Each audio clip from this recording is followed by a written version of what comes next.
prior to intaking any patient and client into a room to go over our intake forms and our medical care plan for the day and discuss any questions or concerns the owner may have, I want to first check the patient's record. We do use digital, so I want to make sure that the file that I have is for the correct patient. So today we are going to be using our test patient, which is a unaltered female St. Bernard that's 9 years old. We are checking for any alerts in the file that would let us know if she has any illnesses or conditions, medical conditions that may make us use a different protocol for anesthetics or medications to go home. It would also let us know if there were any adverse reactions to medications in the past, or any other medical note that we should be aware of prior to performing any procedure with this patient. We do have access to all of the prior records right here, so any previous veterinary records, previous anesthesia logs, previous consent forms, anything that the patient has ever needed medically, we now have that in our digital record. So once I've confirmed that I have the correct patient open, I've checked everything. We do have our reminders tab right here that does show, hopefully you can see it, that our test patient is overdue for a heartworm test and aborted televaccine. So those are two things that we are going to ask about updating today. So upon entering, I will bring the patient and the client into the room after I've confirmed that I have all the correct paperwork and file open. So today we are going to be doing a spay on our St. Bernard. So I start and I have my surgical consent form here that says that I have my test patient who is an unaltered St. Bernard. We are here for a spay. And then I have the medical care plan that goes along with it that's going to outline what we do with the procedure today, costs associated with it. I also have her anesthesia form, which has her signalment at the top letting us know that she is a 9-year-old intact St. Bernard, female, so it has her weight and her date of birth so that we can calculate her drugs appropriately and then monitor her anesthesia throughout the chart. And then I'll go over her discharge instructions after we would be discharging. So upon intake, I would confirm with the owner that this is test patient and she is an unaltered female that is here today for a spay. I would first go over with the client our medical care plan that is going to outline what we're doing today. So today for our spay, we're going to be starting the day with a pre-anesthetic exam, nose to tail, making sure she's up to temperature and feeling well, making sure that we don't detect any heart murmurs or any other issues that the doctor would feel would warrant not pursuing the procedure, or if there would be anything that warrants doing additional testing. We always do pre-surgical blood work that includes a complete blood count and then chemistries to make sure that the vital organs can metabolize the anesthesia properly. And if obviously something comes back off for the doctor, we can run additional blood work tests. We can do x-rays, chest x-rays if they hear a heart murmur or feel that there might be an enlargement that would warrant us either correcting our fluid rate or not going with the procedure at all. So the blood work is down here on the bottom. In theory, we have done this at least 24 hours prior to this procedure, so this will come off the total for today. So after the exam is done, if the doctor gives the go-ahead, we're going to go ahead and shave a spot in the arm or in the leg, depending on what the vein looks like. Sometimes we do have to shave both legs. That's how we place our IV catheter. We use a small pain management injection prior to placing that IV catheter so it can be placed more comfortably. It's how we administer our pre-anesthetics as well as our fluids during the procedure. And in the event that life-saving techniques are needed, it is the fastest route to get those drugs into the body. After the catheter is placed, we use two anxiolytic injections that help us place the breathing tube more comfortably. But after that breathing tube is in place and secure, we're going to hook her up to isoflurane gas and oxygen. She'll have electronic monitoring equipment monitoring her, as well as a certified veterinary technician monitoring her and the surgical equipment. And then she'll have a veterinary technician assisting the doctor as well, so she'll have a full OR team in there. We do use a forced triad machine, which helps ligate uterine horns, lessen bleeding, helps speed up healing time. And after we close her, we use cold laser therapy again to help bring the white blood cells to that area, speed healing and lessen discomfort. And then we're going to give her an anti-inflammatory injection prior to leaving, and then send home a few days worth of 2 different anti-inflammatory medications that we'll go over during discharge. Assuming that the owner has no questions at this point in time, I would then continue on having the client sign the medical care plan, acknowledging that we have gone over it and they have seen the costs associated. And then we would go into our surgical consent form and our questions for the day. So, here in our record, we would have our pre-surgical SOAP template pulled up. So, we are doing a spay, which is here. So, first first questions that we like to ask, and again, we're going to document everything right here into the computer. We're going to ask when the last time the patient ate. We would like them fasted for at least 12 hours. So we always ask that they pick up the food by 8 p.m. Water is okay until 6 a.m. So the last time that test patient ate was 7 p.m. The last time that she had water was about 5 a.m. this morning. We want to ask about any current medications. We want to know what medication she's on in case there's a contraindication for any other medication we may be using, either as a pre-anesthetic or as post-procedural medication to go home. If she is on medications, we want to know when they were last given, especially if the medications that we're sending home are going to be time sensitive in terms of whether they can be given every 24 hours or every 12 hours or any other frequency other than that. Because we want to make sure that if she did receive a dose of a medication today that she can only have every 24 hours, say it's Rivendell, we will not be doing that injection prior to leaving because she had already taken it today, so she would resume that tomorrow. But she is not on any medication, as the owner has alerted me. And then we want to know how she is eating, drinking, urinating, and defecating. And then we want to know if she's had any coughing, sneezing, vomiting, or diarrhea since the last time we saw her. And fortunately for a test patient, she is eating, drinking, urinating, and defecating normally. There is no coughing, sneezing, vomiting, or diarrhea. So we can see that, I believe, right here. So food, water, current medications, and then all of our eating, drinking, and coughing, sneezing. So after I collected that information from the owner, we're going to go through our surgical consent form. First portion, again, has full signalement. So we have test patient who is a 9-year-old canine. She is unaltered. She's a St. Bernard, and she is here today for a spay. Once we have looked at that with the owner, we go into the certification that the owner is certifying that they are over 18 years of age, they can make medical decisions for the patient, and that the above information regarding the patient is correct. The middle portion here is referring to the medical care plan that we already reviewed, stating that I have reviewed it with them and I've answered any questions or concerns regarding either pre-care, post-care, which we will also go over at discharge, or any other questions that they may have about the procedure we're performing today. I also need to know, while test patient is in our care, in the event that life-saving techniques are needed for any reason, we need to know, do we or do we not have permission to perform those techniques, and further permission that the owner is going to pay for any treatment if warranted, which would be obviously an additional cost to the medical care plan.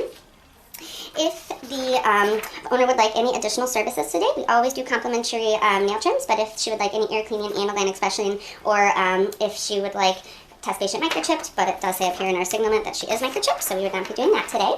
Does she need any refills and any preventatives, since she's not on any medications and she's overdue for her heartworm test? We are actually going to go ahead and do her heartworm test today and send it to IDEX, and then based on those results, we are going to get her started back on heartworm prevention because it is so important, but since she has not been on anything, we want to make sure she's heartworm free prior to starting that medication. And then the last portion further ties into that the owner is going to come back and pick test patient up. She will not be staying with us for any prolonged period of time. So then they further understand that, including but not limited to, picking up that we have gone through ownership, consent, life-saving techniques, yes or no, additional services, we've covered our medical care plan, it has been signed off on, and now I get the owner's signature, our date, our best phone number to reach them at. Down here at the bottom of our consent form, I will have that the admission by, so I will put my initials there, and is she current on vaccinations? And as of today, we do need to update her Bordetella, so I would be circling that and writing Bordetella next to it. She is going to leave her leash, so I will mark yes, and she did not leave any medications. So after I have these two forms signed, I will ensure that the owner has no other questions or concerns before I take test patient to our treatment area and begin our pre-anesthetic exam and getting her going. Assuming that the owner has all questions and concerns answered, I will take test patient to our treatment area where I will place on her identification band, which says her name, her sex, her breed, her color, and what she is here for today. So we have an unaltered female St. Bernard who is tan, who is here today to be spayed. And then I also have the corresponding cage card, which again has her full signalment, so name, breed, color, sex, currently unaltered, but we're going to go ahead and fix that today, and then this would be on her cage as well. She would go through all of the procedure the way that we discussed with our medical care plan, and again being charted on her personalized anesthesia form. Once the procedure is over, the doctor will give the owner a call and we'll schedule a discharge time. And upon discharge, we go over our post-surgical care instructions, starting with the fact that we have fasted test patient. We want to make sure that we're only offering her about half of her normal meal tonight. With the gas anesthetics and fasting, we have slowed down her gastrointestinal tract, and we don't want to give her too much too fast and cause any regurgitation or upset stomach. Likewise with water, we want to limit her water intake. If she's an excessive drinker, we want to offer small amounts at a time, take it away, and then kind of do that slowly, again, so that we're not giving her too much too fast. And then as of tomorrow, she can resume normal feeding and drinking habits. Again, due to fasting and gas anesthetics, she may not go to the bathroom, may not defecate for 24 to 36 hours. She may go right away. Every dog is different, but we want to let you know that if the event that time period goes on, we are not concerned. Anything beyond that, please do let us know so we can address that. She is going to need limited activity for the first 7 days. So we want short walks outside to go to the bathroom. She needs to wear her e-collar at all times to make sure she cannot get to the incision site. And after that first week, as long as she is doing okay, we can start gradually increasing her exercise back to her normal activity. What to look for at home. Obviously, the owner knows the patient best. So any vomiting, diarrhea, loss of appetite, if they seem lethargic, depression, give us a call. We want to know about it right away. We always call the day after any procedure to check in on the patient, but if an owner is concerned about any of these reasons prior to, we want a telephone call about it. We do a complimentary recheck in 10 to 14 days, even though we do use absorbable sutures, so the sutures do not need to be removed, but we are happy to do a complimentary recheck. And then today we're going to be sending test patient home with Rimadyl and gabapentin. Because she received an injection of Rimadyl prior to leaving the hospital today, you're not going to start until tomorrow morning, which we've made sure to mark start tomorrow AM, because this is a once every 24-hour medication. Contraindications for use of Rimadyl would be if she is on any steroids, and NSAIDs and steroids do not play well together, so if she was on anything prednisolone or prednisone, we would not be using Rimadyl. Any vomiting, diarrhea, blood in stool, anything like that, we want a call. So stop use of the Rimadyl, give us a call, get her back in here and take a look at what she needs. And then we also have gabapentin that we send home. We have not given anything today, and we can give this twice a day, so they can go ahead and start the gabapentin tonight. Gabapentin can have some effects on the kidneys, which is why we want to run that blood work prior to the procedure to ensure that the kidneys can function and metabolize the gabapentin. Likewise, the Rimadyl is metabolized by the liver, so we want to make sure that we're looking at the function of these organs in case these are not going to be the appropriate drugs. Another side effect of gabapentin that we would want the owners to know is that it may cause slight sedation, drowsiness, make them seem a little off balance, and then any severe reaction would be allergic, so hives, swelling of the face or tongue, all of which would warrant the patient needing to come back right away. And again, any vomiting, diarrhea, concerns that the owner may have regarding medication, we always advise to stop giving the medication and give us a call so we can speak with our doctor and possibly change our medication protocol if needed. We are paperless, so we do scan and attach these to the file, so in the future we can take a look at, in case there were any complications during this procedure, we have access to what that complication was, when it happened, and what can we do about it, as well as we would make an alert in the file. Alright, so for a jugular blood draw, we're going to have our patient, Mackenzie, can you sit? Facing away from me, I have her blocked on her back so she can't scoot up. We're just going to gently pull up her neck so that the person who's drawing can reach her thoracic inlet jugular, and I'm going to make sure that I'm holding onto her leash and collar so it's not in the way. For a cephalic blood draw, we're going to have her sit in the same position. Going to make sure that we are securing her head while rolling off and occluding the vein so that the person drawing the blood can access the vein without fear of being hit. And then to do a saphenous, we would have her stand, hold her in, again, a head-locking position so she cannot access the person drawing the blood. We're going to reach over and we're going to occlude the vein right above the kneecap, and then they would drop in the saphenous. Good job, Zika. Okay, so to safely remove the dog from the kennel, we need to make sure that we have our slip lead. We want to be standing in front of the cage to make sure we're positioning ourselves that the dog cannot dart away, and that we're large enough that we can get the dog's neck through the slip lead and then pull up on it.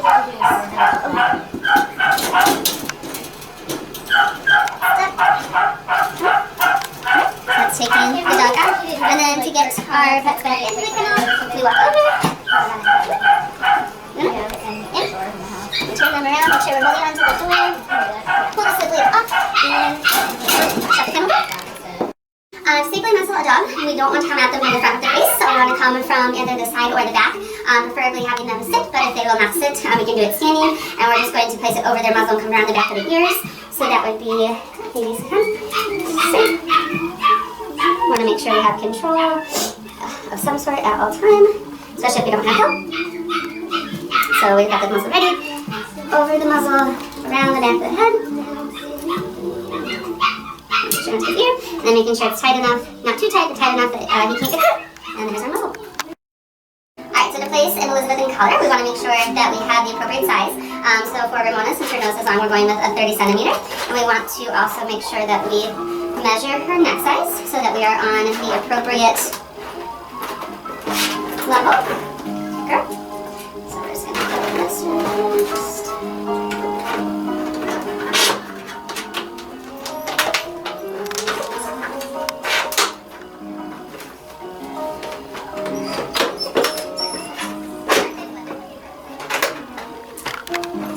And then I have a piece of rolled gauze that I'm going to use to attach through our collar hooks, and she has a very thick collar, and it is actually a martingale, so it will not work for this type of e-collar. So I'm just going to slide this through.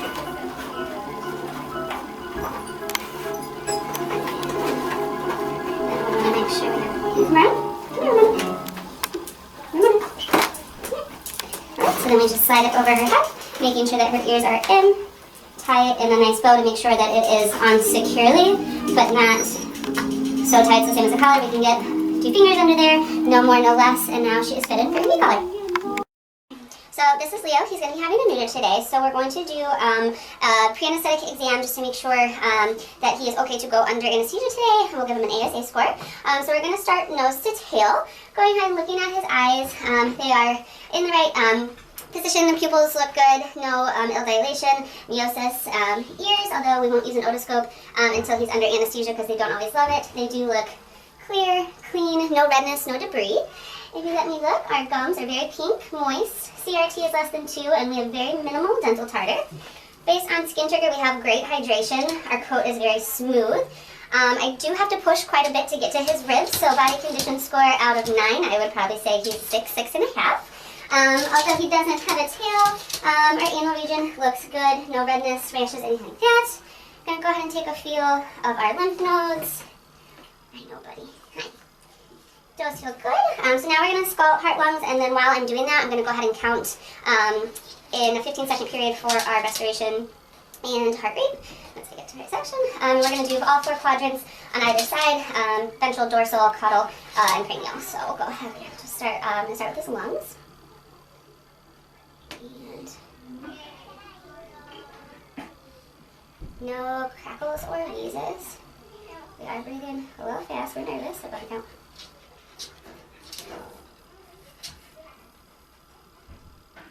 So he's got 21 breaths in 10 seconds. So I'll multiply it by 6. Now on the right side, again, no crackles. He's now panting. So obviously our respiratory rate has increased.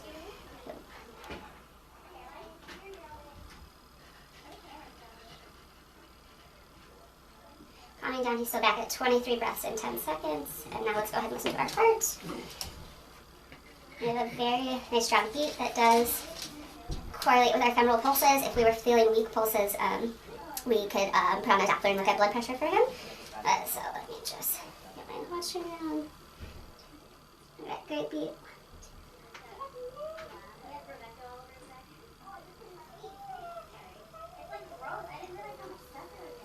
Alright, so we've got 16 beats per 10 seconds for our heart, 23 for our respiration.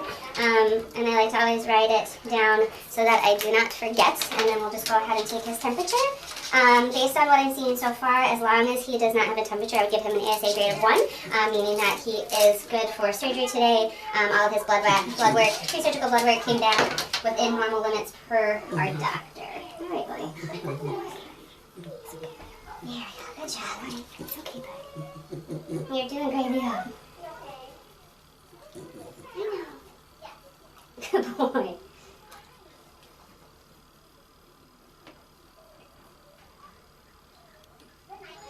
Here we are, 101.5. Therefore, he is good to go. And again, ASA grade of 1, cleared for surgery. So this is Peter. We're going to go ahead and give him a pre-anesthetic exam since he's going to be here for a dental assessment and treatment today. So already he's got good mentation, bright, alert, responsive. Pupils look great. Ears, again, we'll do an otoscope exam. He does have some debris in his left ear. So once the doctor takes a look, we may need to run an ear cytology just to make sure he doesn't have a yeast infection or any bacteria. And we're going to go ahead and look. Our nose is great. Can I see your mouth? Nice gums. They're not pale. They're moist. CRT is less than 2. Teeth have mild tartar, so he definitely will benefit from today's dental assessment treatment. Hair coat is in great condition, very shiny, smooth. Skin trigger, very hydrated and well to go. We'll get our lymph nodes. Nothing feels enlarged. Again, if we notice any abnormalities, we'll let the doctor know. And just check it out. Great, no issues there. And now Bailey's just going to hold him while we scald. Again, listening to lungs on all 4 quadrants. Going to get our heart rate, respiratory rate, and we'll get our temperature.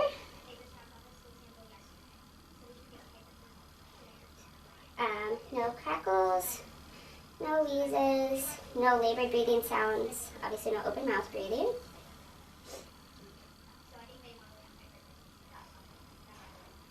So our lungs are good. For cats, we have to go a little more ventral to get our heart. Nice strong beat. And again, just want to feel a femoral pulse. Good strong femoral pulse in line with our heart rate, which we're going to take now on our watch. I always count in 10 seconds and multiply by 6, so.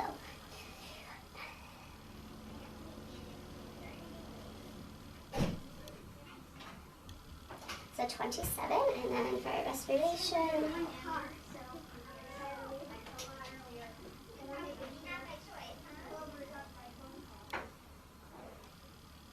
So 15.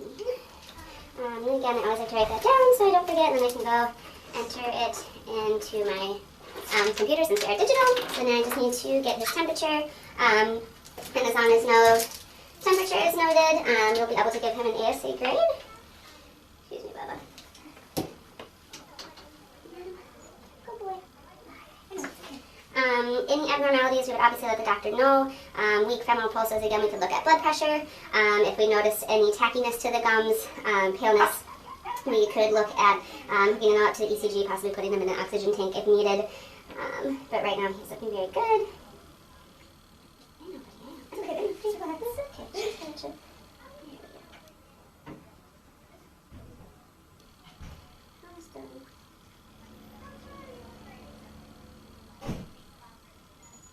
And we are 100.5 degrees. So based on our physical exam, he has an ASA grade of 1, cleared for anesthesia, and we'll go ahead and get started with it. Cephalic blood draw, we have holder restraining, vein occluded, stabilizing the vein with my thumb, cleansing the area with alcohol, also helping us visualize. When you poke, I'm going to make a little yelp noise to distract him. He's a baby, we're getting ready for a neuter, so we're going to go bubble up, 1, 2, 3. Good job, buddy. Good job. All right, come on. Hazel, he's here for dental assessment treatment, so he is fully anesthetized right now and being monitored. We're going to go ahead and draw blood from his jugular since he did not appreciate it while being awake. So inlet, palpate, alcohol. And again, I'm not going in the area where I put the alcohol. I just want to reconfirm that this is the area I need to go into.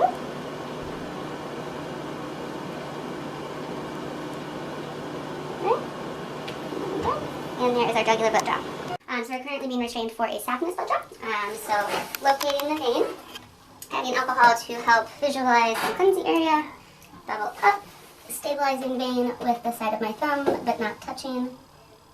Alright, it's very wiggly, 1, 2.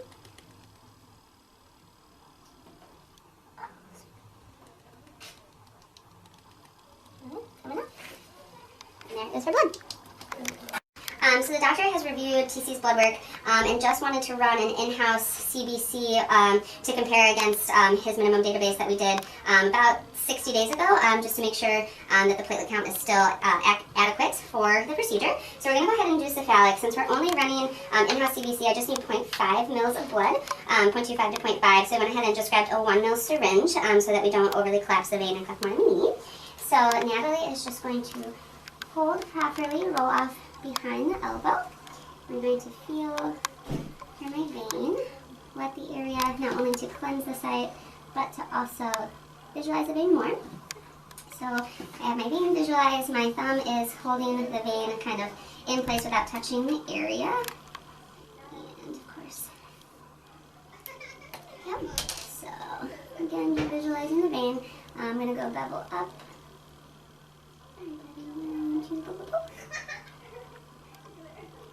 Some coming out. She's going to hold off pressure. We're going to recap our needle and then go ahead and put it in to our tube. Invert it gently a few times. And now we're ready to run our in-house CBC. Okay. Swing my head up, buttercup. Alcohol.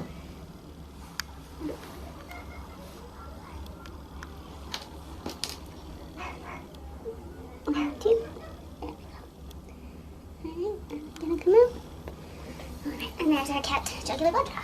Okay, we're going to do a medial softness on a little cute things here. We're going to wet the fur to help cleanse the area and then visualize the vein.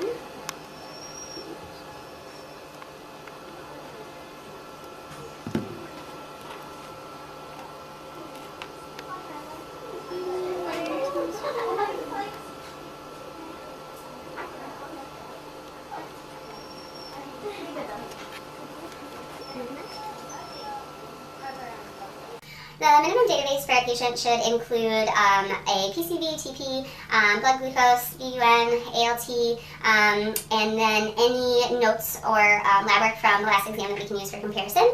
Our protocol for pre-surgical blood work is actually a little larger for our younger patients, so dogs under 7, cats under 10. We'll run a full CBC and look at 12 chemistries.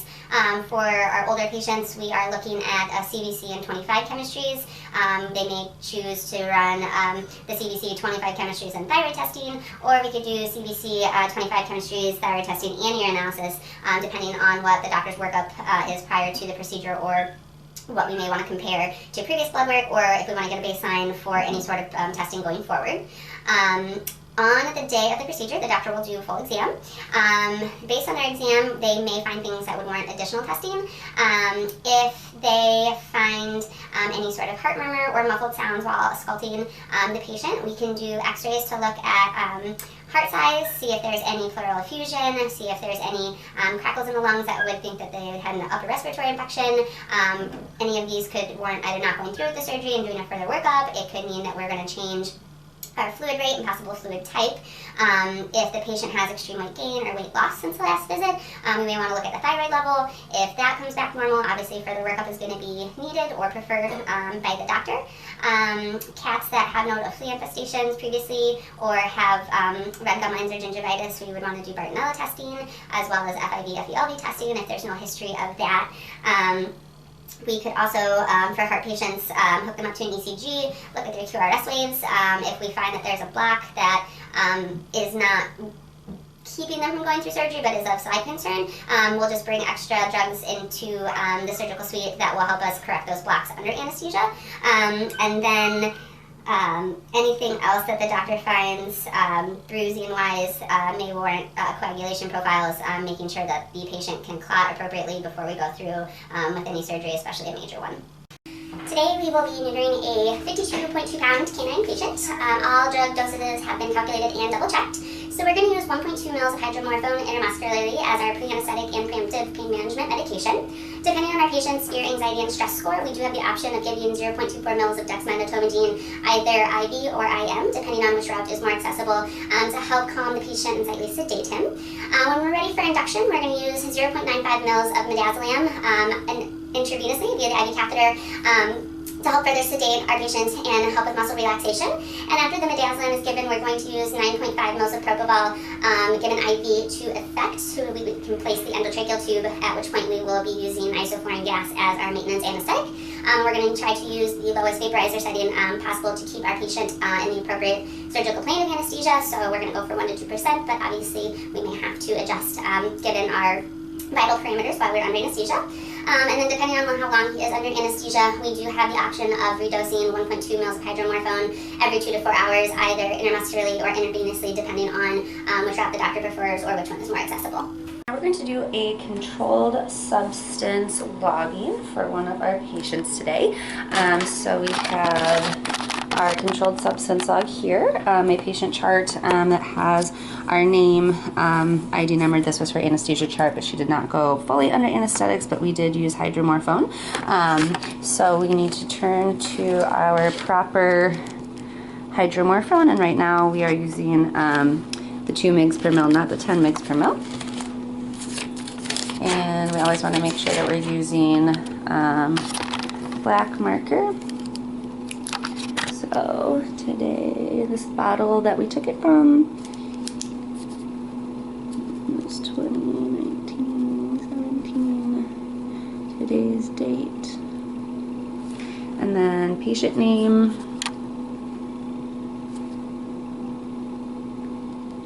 her ID number, the time that it was used, so that was 8:40 a.m. Tracy was nice enough to put the starting amount after she just wrote her hydromorphone in. So we used 0.43 for Lily. So we've got 11.16 minus 0.43. So that leaves 10.73 mils left in the bottle. And then we have the DVM that used it and the technician that's logging. So that was Dr. Gonski, and then my initials that I have logged. So now we have logged. So now we're going to cover our anesthesia machine parts and purposes. All anesthesia machines require some sort of carrier gas, whether it is oxygen, nitrous oxide, or both. Here we use oxygen that is centrally located. So our oxygen is centrally located here. We use T-tanks that are chained appropriately with pressure gauge that lets us know what's in our tanks, and our tags that let us know what's in use, what's full, or what would be empty. Our oxygen is going to come through our system through here. From here, the oxygen can do one of two things. We have our flush valve. That's going to deliver very high pressure of oxygen through the system. We can use it if we need to fill a reservoir bag quickly, if we need to flush the system at the end of the day. Generally, we don't want to use this if we're hooked up to a patient because it delivers such a high pressure that it could cause damage to their lungs. If we do need to use it while hooked up to a patient, we want to make sure we're just doing quick, short bursts. Otherwise, the oxygen is going to flow here to our flow meter, which is going to allow us to control the amount of oxygen that we are giving to our patient. And that oxygen is going to travel down here to our precision vaporizer. So we use isoflurane. This is our port where we enter the isoflurane, and then our gauge lets us know how much is in. Our precision now that will let us know the percentage that we are giving to our patient. And once that is mixed with our oxygen, it's going to come here and go one of two places, either to a rebreathing system or a non-rebreathing system. Right now I have it set up as a rebreathing system. We use rebreathing systems for any large patient over 7 kilograms because they can handle the mechanical dead space as well as the resistance from the circuit, meaning that they can rebreathe some of the gases that they exhale. So our gas and oxygen would be coming through our one-way inspirational valve to our patient through the Y tube, coming out through our one-way expirational valve into our carbon dioxide absorber. So SodaSorb, so it's going to remove the carbon dioxide from the gas and allow some of it to come to our reservoir bag, allowing our patient to rebreathe some of the gases it's exhaled. And then the remainder is going to pass the pop-off valve to the scavenger. And here our scavenger is closed active system, meaning that all waste anesthetics are going to go to the ceiling through a central fan. We talked about a reservoir bag, which holds exhaled gases that don't go through our scavenging system. Our manometer here, very important, it lets us know how much pressure is in our patient's lungs at any given time. When we do give them a breath manually, we never want to go over 20 because that's going to be too much pressure otherwise. When we retest, we go a little higher just to make sure that the system can maintain it. The pop-off valve that I mentioned earlier is what allows waste gas to go through the scavenger. If we close this valve, the patient cannot exhale, which will build up pressure in the system and again could cause damage to our patient, so we always want to make sure that this is open. The only other time that we would close this is if we want to give a breath. We would close it, give the breath but not over 20, and then open it back up so that our patient can exhale. If we left this open while trying to give a breath, a portion of this is going to go out through our scavenger and not to our patient. This machine also has the option to be hooked up to a ventilator, but right now since we have our reservoir bag on, we're going to manually bag, and we again have our one-way inspirational, one-way expirational valve, and very important, copper puffer. This is what we use to inflate and deflate the endotracheal tube. So that is anesthesia machine and a rebreather. Our patient is under 7 kilograms, so they have smaller lungs. They cannot overcome the rebreathing circuit or the mechanical dead space, and so they need constant oxygen and gas so that it takes less effort to take a breath for them. So by this, we would be bypassing the carbon dioxide absorber. We would have fresh gas and oxygen going to our patient, and then all exhalation going straight to our scavenger. We do have a reservoir bag on the end in case we do need to bag our patient. There is a pop-off occlusion valve here, so we push that, let the bag fill a little, squeeze it. We do have a manometer on this to make sure that, again, we're not providing too much pressure on our patient's lungs. And then as soon as we let go of that pop-off valve occlusion, it's going to take all the gases through the scavenger. So that would be non-rebreather for our small patients. Other options of induction are going to be an induction chamber. Not one of the most ideal options because of the risk it poses to personnel due to the gases that we're exposed to, but for fractious patients, it's a good idea. So we place the patient in the chamber. We would take our inspirational tube from our anesthesia machine, place it here, and then we're going to take our scavenger off our machine and place it here. And again, since we talked about earlier, the pop-off valve being open allows any waste gases to flow through where the scavenger would be hooked up on the machine, and we don't want that. So we need to make sure that our pop-off valve is closed for the system so that we can have gas and anesthesia oxygen coming to our patient and all of the waste going straight through to our scavenger. I do like to keep a reservoir bag on here just in case there's any excess gases. I don't want to inhale those, but again, keep that pop-off valve closed so that it can scavenge appropriately. When we are done using this, when the patient is at a proper state where we can remove them safely, we're going to want to make sure that we air this out under a fume hood or put it outside just somewhere away from personnel so that we don't have the risk of breathing in that gas. Another option is going to be an induction mask, so to use one of those. obviously we need our scavenger back on our system. So I'm going to place that scavenger back on the system. I'm going to take my inspirational tube and put it back on my Y piece. And we're going to hook that to the mask. So now that we are back on our rebreathing system, we need to make sure that we're opening that pop-off valve because we're going to need to make sure that our patient can expire and that our scavenger can take expiratory gas that the bag does not reserve. So for this, the patient's going to put their face in it. Sometimes they wiggle a little because they don't like it, so there's still a risk of being exposed to the gas. But once they are fully induced, obviously you turn your machine off and do whatever you need to do with it. You properly leak test a machine. So for that, I have an extra reservoir bag that I'm going to have act as my patient's lungs.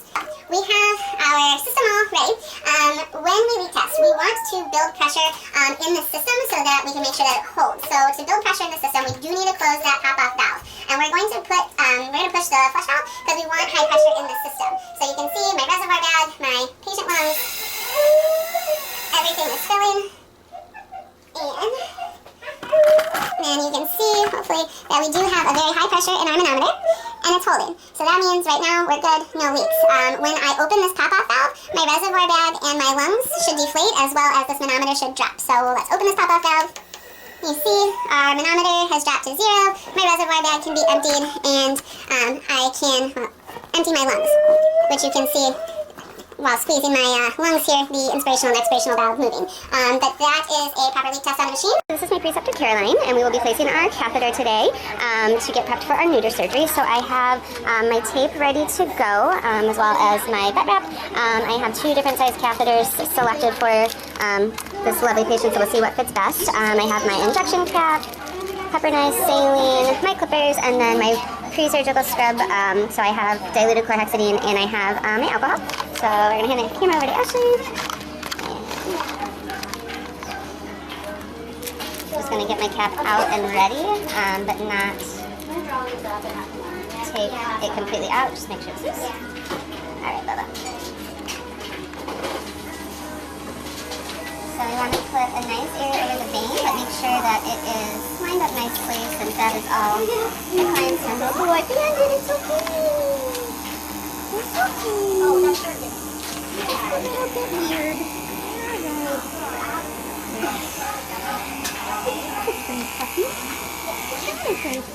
And then we're going to go ahead and remove any excess hair here. And then we're going to do our scrub at least 3 times. So I'm going to start with my chlorhexidine. And we're going to start from our proposed site of poking and then work our way upwards, making sure once we touch the hair that we're throwing it away. And then taking our rinse, starting from the inside, target pattern. Once we touch the hair, throwing away. So number 2. So basically like the blood and it's okay. It's wet and a little cold. You're alright. And then our last one.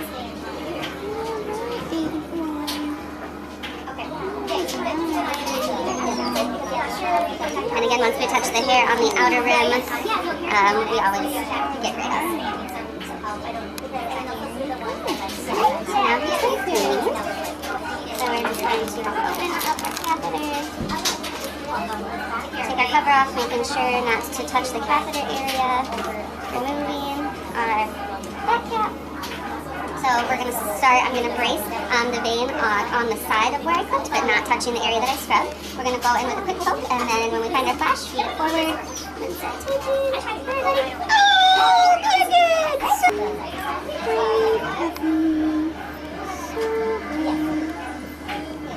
Alright, we're in, so Caroline's going to hold off for me while I get my cap over.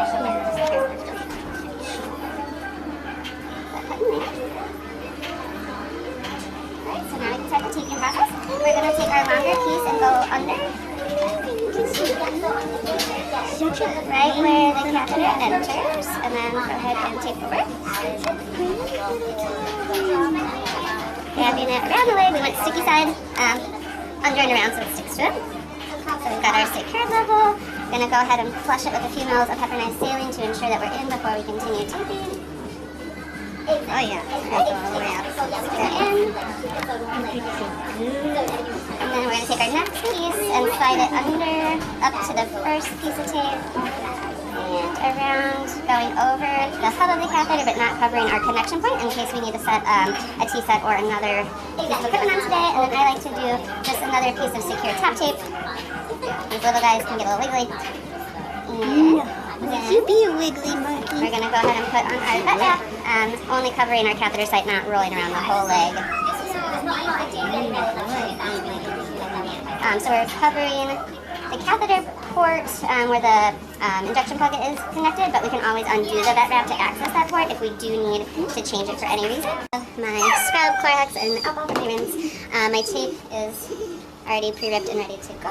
I've got my clippers, having my saline, a couple different catheter size options depending on what the vein looks like. I've got some dry gauze just in case we get blood everywhere. Hopefully not. Need some vet wrap to cover.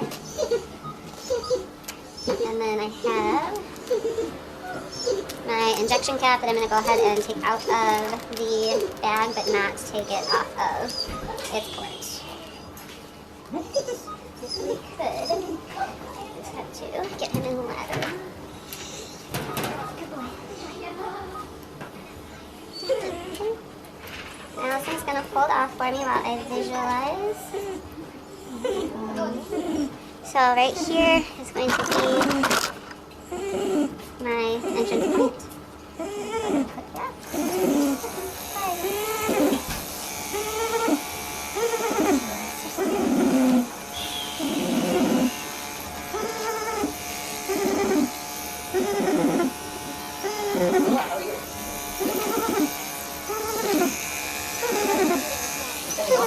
And again, we just made the area nice and even and clean since our clients are going to be seeing that when we're done. So we're going to remove our hair. And then we're going to go ahead and use our scrubs, starting with our Clorox, following it with alcohol. We're going to do it 3 times, going in our target pattern.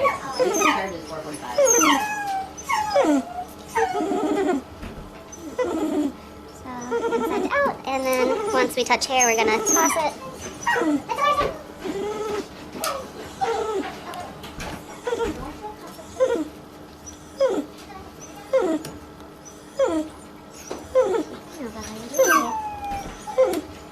And our final one.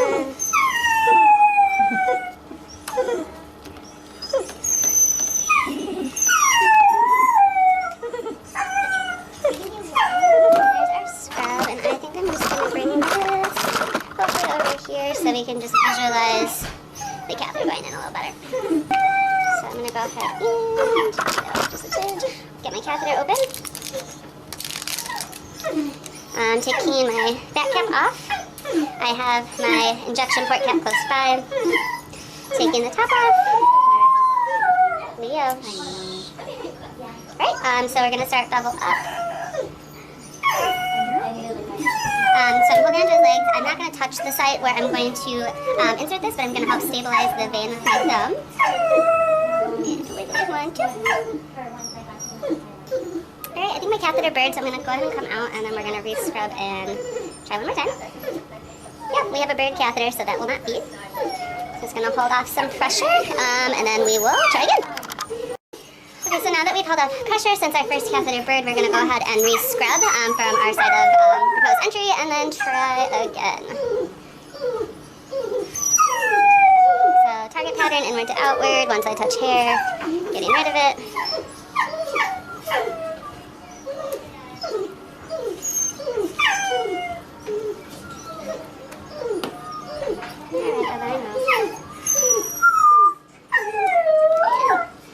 Last one.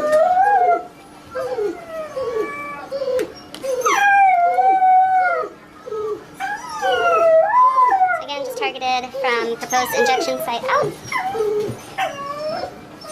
Get my catheter open.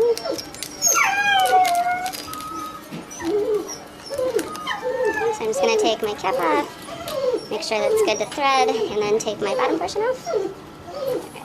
And again, hold his leg, kind of stabilize the vein here.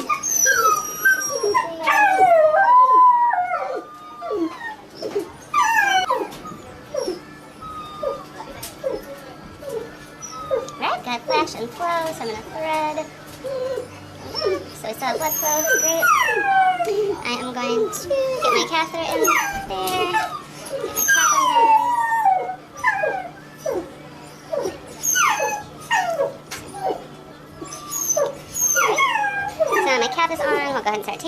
So sticky side up first.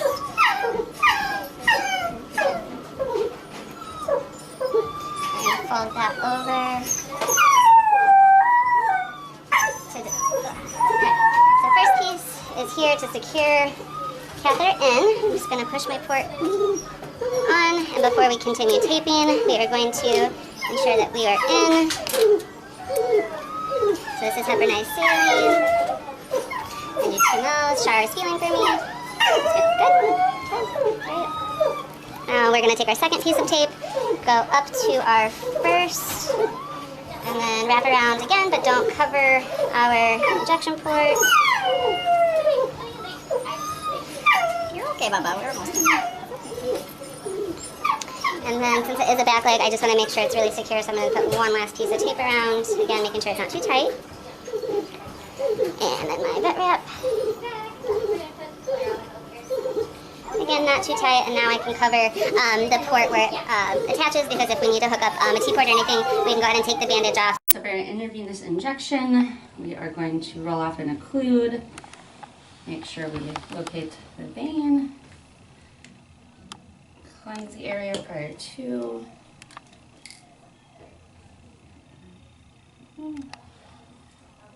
Pull back, make sure you get a flash.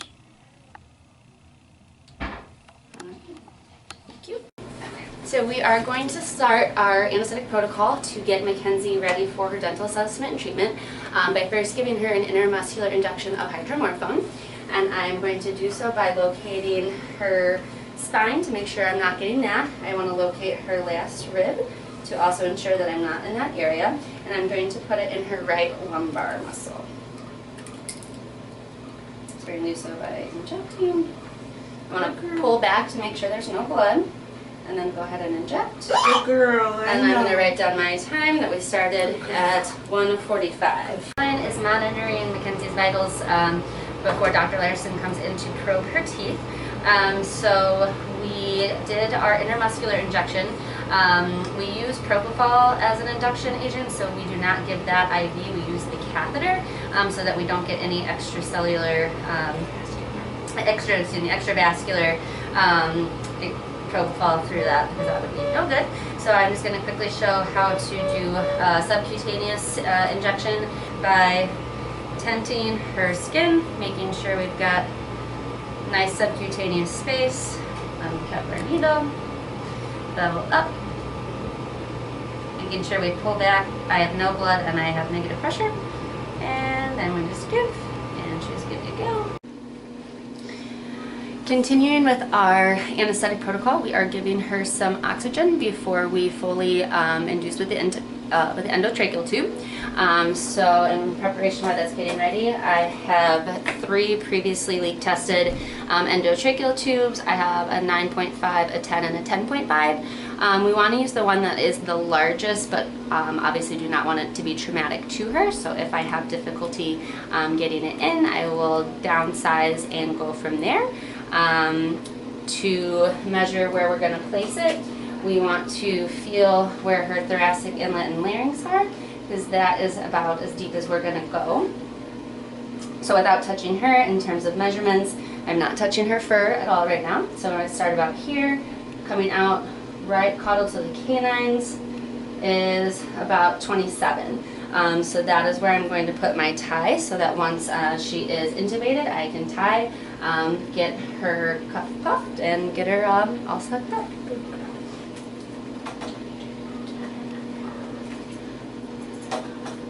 I'm going to start big, so I'm going to do the 10.5, because again, I want to make sure I have the tightest one that I can do without causing trauma. So I'm going to lubricate.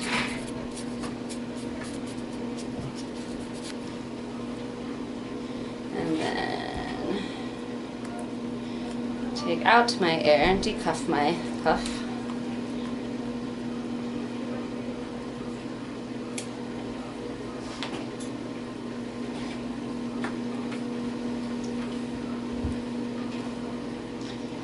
Putting my tie at the 26, making sure that I'm not occluding that.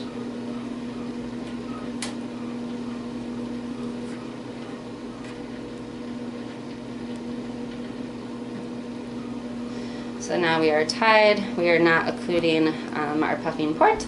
We are lubed and ready for intubation. So we are going to use, continue with our anesthetic protocol using propofol and midazolam. I'm going to give her some propofol, give her midazolam, and then use the rest of the propofol only to effect to where Caroline is able to hold both the mandible and the tongue out for me while I go ahead and put the ET tube in. So, and then time, making sure I'm remembering my time so I can write it down.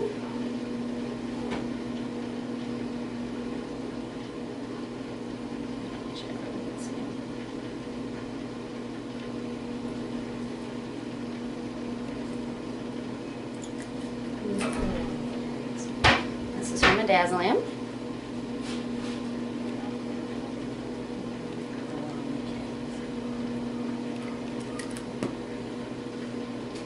Now I'm going to be doing more propofol until she feels affected by it.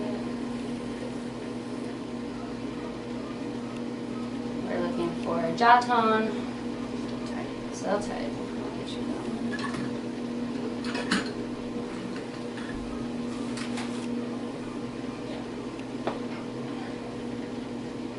Still pretty tight. Okay.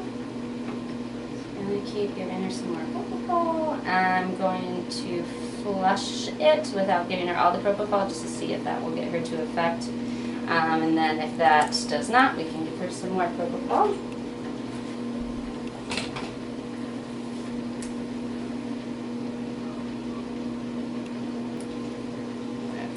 Feels good. Okay. So I've got my extra propofol on hand. My laryngoscope ready. Caroline's got my tongue. I'm visualizing her epiglottis. You can see her trachea. Alright. And checking for fog in the tube.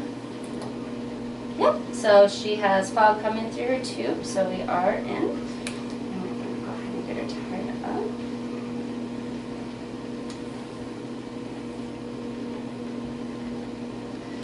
Move her back on the table just a little bit before you go in. And then add our air to our puffer. And then hook her up to our oxygen.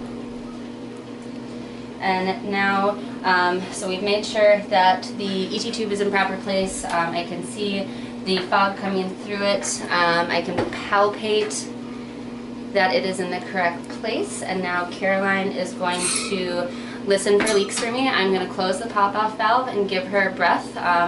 No more than 20 centimeters of water. At 20, if we hear anything around it, then we need to inflate the cuff more. If I get to 25, then, and we don't hear anything, I may need to deflate it just a little because that may be overinflated and we don't want to hurt her trachea at all. So I'm going to go ahead and pop off valve.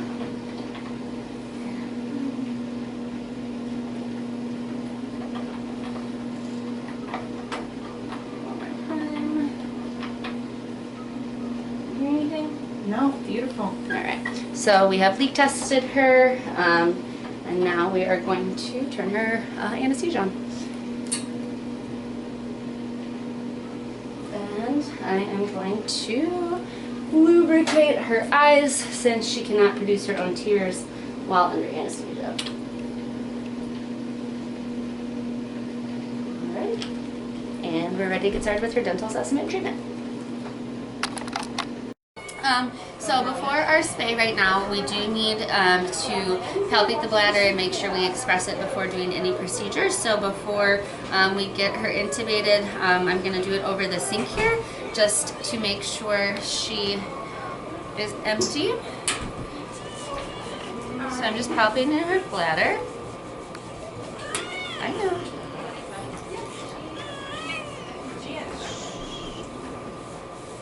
And she does not have a bladder to express, so we are going to go ahead and get her intubated and get her prepped and ready. Okay, so we're going to get Sunflower Peach prepped and ready for our spay today. But before I do that, just since I did not place her endotracheal tube, I want to make sure that it is in the correct position and not in one bronchiole over the other. So I'm going to be listening to her lungs while Caroline gives her a breath. And if it's placed correctly, I should hear lung sounds on both sides. If it is not placed correctly, or if it's in one bronchiole over the other, I will not hear lung sounds on the side that it is not in. Good. Wonderful. So she has lung sounds on both sides, so we are in the correct position. So since we are going into the OR, we want to make sure that we have the least amount of contamination of microorganisms as possible. So I've got my jacket on that I will remove prior to taking her to the surgical suite. And I've got my gloves. We want to shave about 2 clipper blades, cranial caudal and lateral to the proposed incision site. So for her, it's going to be right around this area. So we're going to be going to above and below, and then I need to make sure that I do shave a spot for the cautery patch. We should always hold this like a pencil and let the clippers work for us. If we push too hard, we don't want to cause any abrasions to her skin. Alright, so we'll do a final vacuum.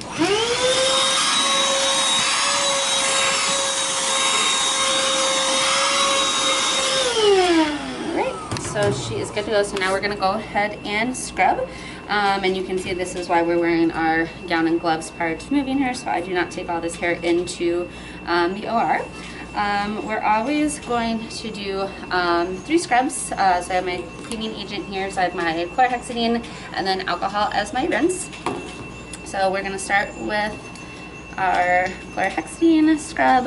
We're always going to start at the proposed incision site and do a target pattern outwards, making sure that if we touch hair,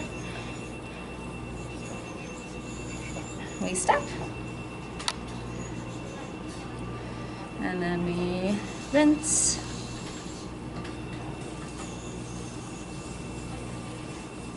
And number 2.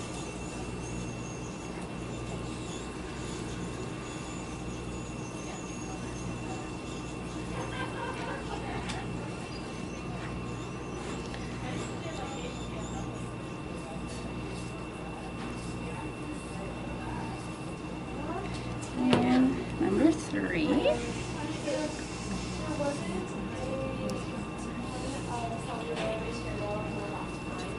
And last rinse.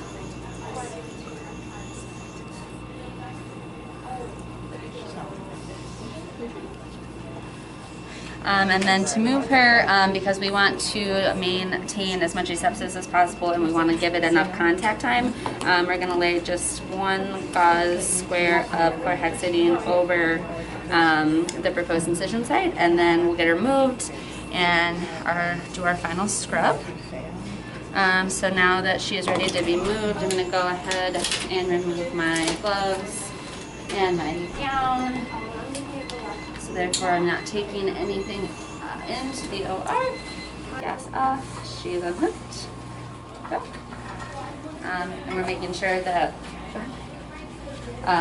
her spay incision area, put this in and just go over. Go. So we now have her set, avoiding that area to maintain asepsis. So Caroline is going to get her hooked up to our oxygen and our gas while I get her clipped to the table, and then I will get her hooked up to our vitals. We always want to make sure that we are going half hitch over the hock, and then another half hitch around the foot, making sure that we're not pulling her in any anatomical direction that she would not naturally go in. And we generally would go in a figure 8 when tying these to the table, but since these cords are very large, they don't allow us to do a figure 8, and the hooks have grips on them, so they are meant for thicker ropes like this to slide in. There. gonna come around.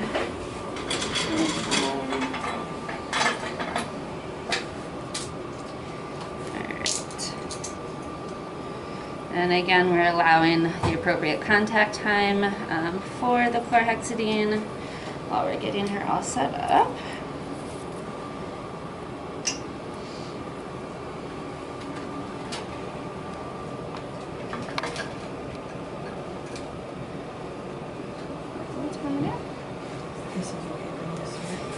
And so Caroline's going to go ahead and put the IV in so we can keep our fluids up. Anytime we are tying down a leg that has the IV on it, we don't want to go above the catheter because we could actually cut off pressure to the catheter. So we're just going to do, since she's so tiny, I'm just going to do a little bit on her paw here and then get it wrapped in this. Now, Allison, if you want to come around here, I'll show you what I'm going to hook up to her from here. So on our SurgiVet, you can see right now that we've got our oxygen and our isoflurane on. I'm going to get my SurgiVet going. So I'm going to start with my capnograph, which is going to register her inspiration, respiration, and then her end tidal CO2, which we'll be able to see here once that starts reading. Caroline got our fluids running. We're running them at 3 mils per kg per hour. She's in between about 2.5 kg, so we went ahead and did 7 mils an hour. We want a blood pressure cuff that will look at systolic, diastolic, and mean arterial blood pressure, which we'll see here once we get it hooked up. Our ECG is obviously reading 0 because it's not hooked up to her, but we are maintaining, checking our patient while we are finishing setting things up. So Caroline's making sure she's still breathing. Well, we know she's still breathing okay because of our capnograph, but she's checking her heart rate for me. Again, while avoiding our aseptic area. And then we'll always do a stat blood pressure just to make sure everything's okay there. Do we have her chart in here? Yes. Great. Okay. And then we've got our ECG, which is going to check her electrical output of her heart. We're going to be able to see if there are any aventricular blocks or any other issues. We'll get that out. So white on our right side.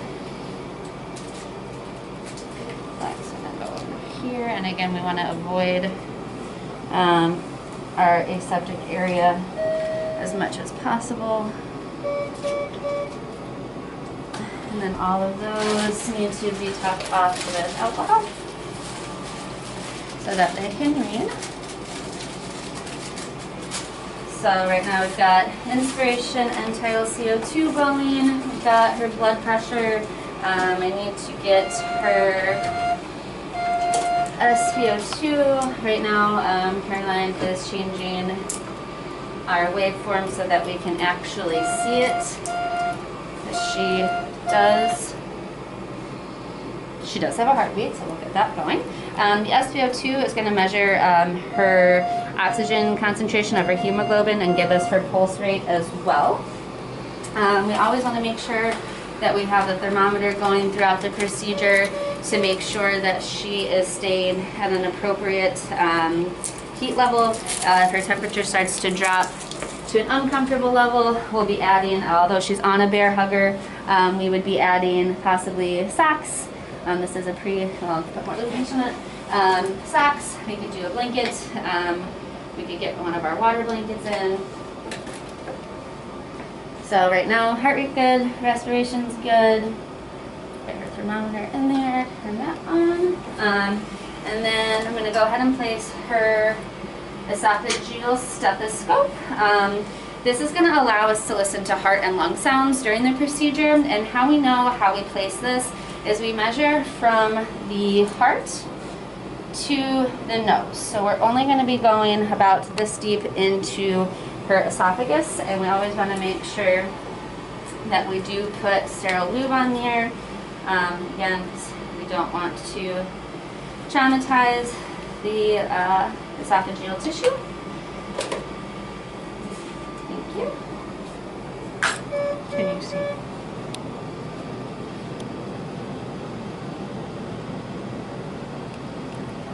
So again, I'm keeping my finger right where we marked it earlier. Right, we're going to put the SpO2 back on, and then I'm just going to double check my placement.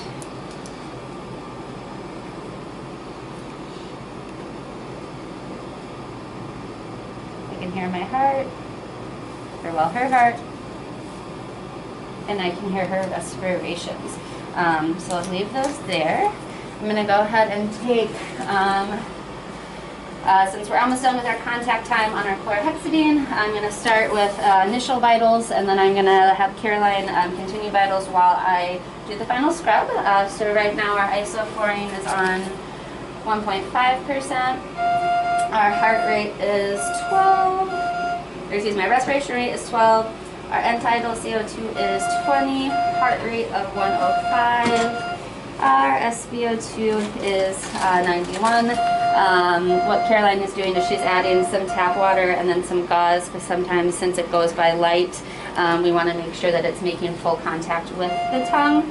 And then our blood pressure, 113, 102, we're 106, so that is our first reading. And then I'm going to have Caroline do that while I do my final scrub.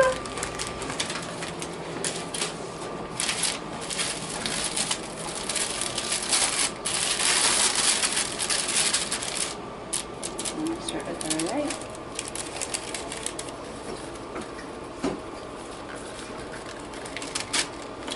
And then to our left.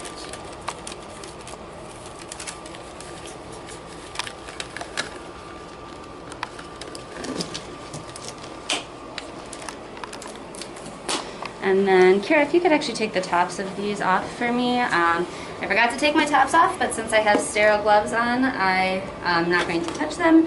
So she's just going to take my lids off for me while I do my final scrub. Thank you. So we always want to have a dirty hand and a clean hand. So these are I'm going to pass from this hand to this hand. Right now I do need to remove my last piece of chlorhexidine, which if Caroline could remove that for me, I will. Thank you. Should throw that in the kick bucket. So now we'll start our final scrub, and we're going to do the same thing that we did for our pre-scrub. So I'm going to take my chlorhexidine, I'm going to squeeze some of it out, give it to my clean hand, and again, just doing our circle pattern all the way out, and then our alcohol rinse.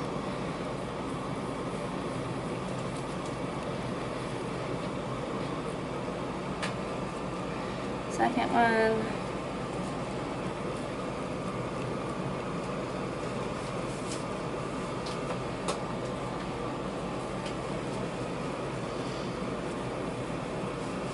Right now her temperature is okay as well.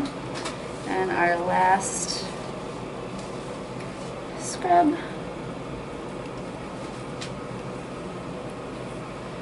And last rinse.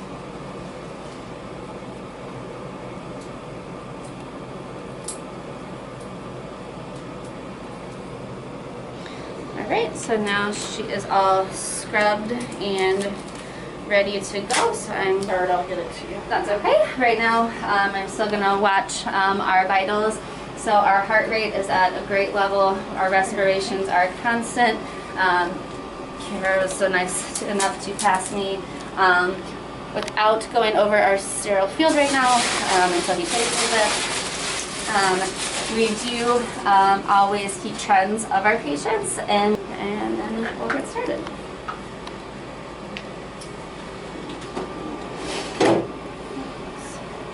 And as you can see, the SpO2 went up to an appropriate level once we added that tap water and covered, as you can see, since our light source is now focused just on her tongue, we don't have any potential outside interference to the SpO reading.